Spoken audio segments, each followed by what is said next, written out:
And voters tomorrow will also be deciding whether to approve $400 million in funding for open space preservation as well as farmland and historic preservation. But unlike past elections, Greenacre advocates are facing considerable opposition. Environment correspondent Ed Rogers has more on tomorrow's ballot question. With the Great Falls National Park as a backdrop, supporters of the open space ballot question called for voter approval. If okayed, the state would issue $400 million in bonds to pay for Greenacre's purchases, farmland and historic preservation, and for buying flood-prone areas. The Keep It Green Coalition has held a series of events and rallies throughout the state calling for approval.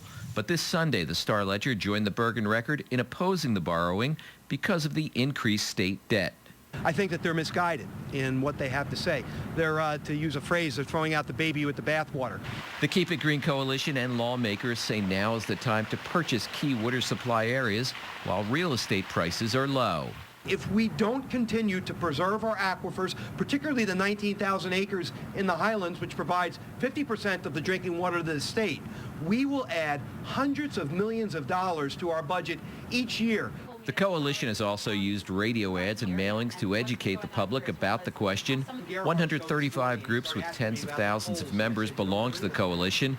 Meanwhile, former Republican gubernatorial primary candidate Steve Lonegan has led the charge against the ballot question, and his organization, the Americans for Prosperity, has bought TV ads urging voters to reject it, saying much of the Greenacres money is misused. When in all actuality, it funds an enormous slush fund for political programs such as AstroTurf, playing fields in North Bergen, parking lots, buildings in West Orange, handball courts in Camden. It is one of the most successful programs. It's been 50 years. It's tremendously well run, transparent, never been rated, and there's public disclosure project by project that you can see on the state's website. Ballot question supporters also say the money will be used to compensate landowners in the highlands who may have lost equity when their land became part of the preservation zone.